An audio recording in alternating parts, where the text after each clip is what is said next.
Hello friends, myself is Dr. Rima Sinha. Presently I am working as Associate Professor in the Department of Pharmacy, Ramnis Institute, Greater Noida.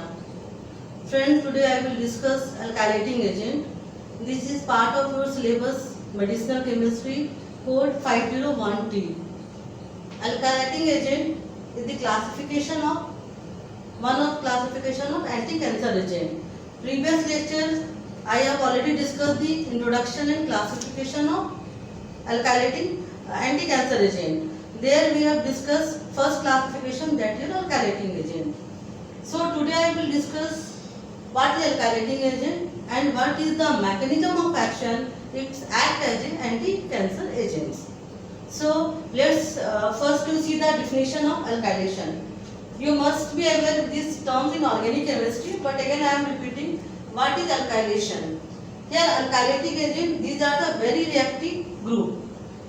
It acts as an anti-cancer agent. That means our target is either DNA, RNA or certain enzymes. So alkylating agents are very reactive compounds. They act upon DNA, RNA or certain enzymes. And what is the alkylation? Alkylation, you see the reaction here.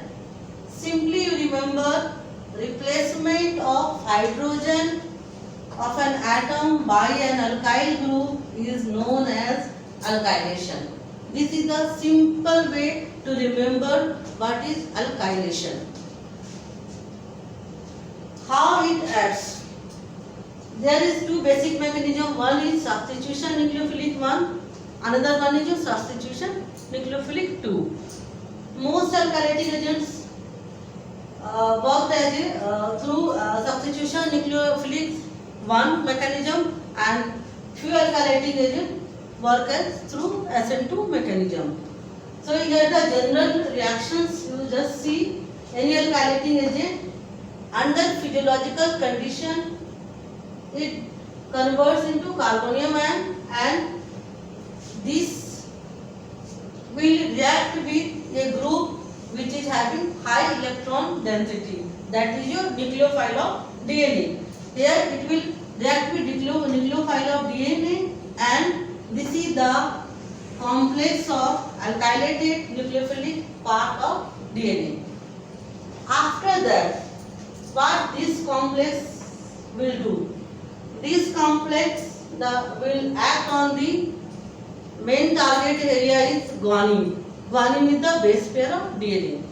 So when I will discuss the structure of guanine, in guanine it acts on the 7 nitrogen, and in adenine it acts on a 1,3 position of nitrogen, and in cytosine it acts on 3 nitrogen, 3 number of nitrogen. So target area is the main guanine. So this alkylated part, this alkylated complex, it acts on a guanine base pair, or it decomposes the guanine structure, it breaks the imidazole ring, it miscoding the base pair, so that further DNA replication will not take place, or in this way cancer cell will die.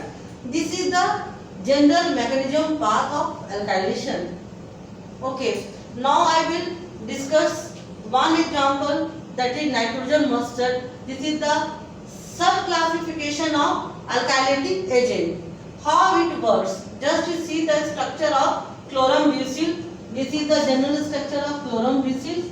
Under physiological condition, it converts into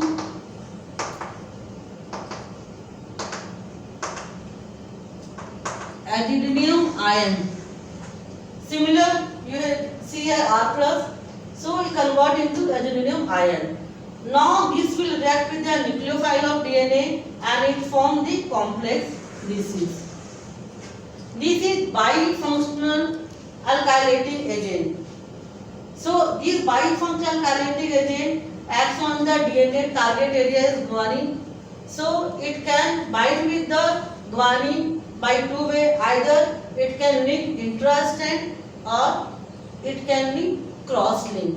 There is two way possible. This can act that this is the intra-strand linking, and this is the cross linking.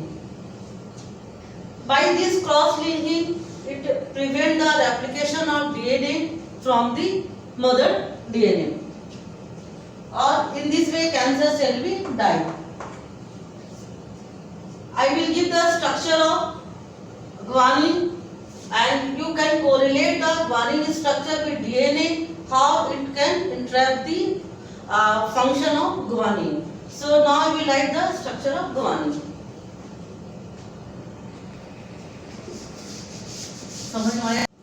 You see the structure here guanine. Guanine of DNA strand A. This is the strand A and this is strand B. This is the helical structure. Guanine this side and this side. You see guanine is attached to DNA strand A and this guanine is attached with DNA strand B. Our complex, this is alkylated nucleophile complex. This is attached, this is bifunctional group, so attach both strand of guanine. See the guanine structure, both strand, and this is the bifunctional alkylating agent. This is attached like this. So this bifunctional alkylating agent acts either through intra-strand like this or through cross link. By this way, it lead to loss the properties of guanine by the thin way. Either it cleaves the imidazole ring. You see the structure imidazole ring. This is the imidazole ring. By forming complex, it cleaves the imidazole ring. Second,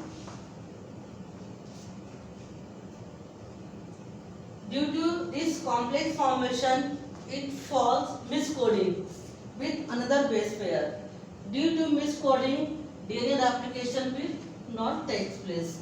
So second is miscoding of base pair, mismatching, because it forms complex. Complex formation lead to mismatching and lead to destruction of cancer cell. Third is due to the linking, intra-strand and cross-linking, it prevents the separation of daughter DNA from mother DNA. So by these three points, it prevents the replication of cancer cell. This is the mechanism of nitrogen mustard. Now I will discuss the mechanism of alkyl sulfonate.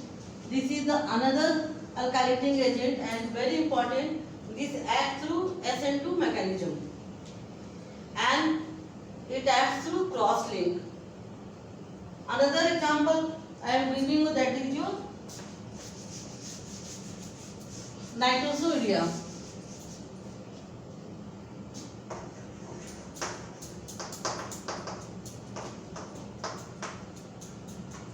This is little bit different type of alkylating agent. Here it forms first, due to instability in aqueous solution, it forms carbonium ion, which is this carbonium ion will act as alkylating. This is alkali and isocyanate. In this way, it prevents the growth of cancer cells. So friend, this is all about what is alkylation, what is the basic principle of alkylation and how alkylating agent it acts as an anti-cancer agent. So here I have explained you by three examples. One is your nitrogen mustard, another one is your alkyl sulfonate and third one is your nitrosourea. Thank you friends.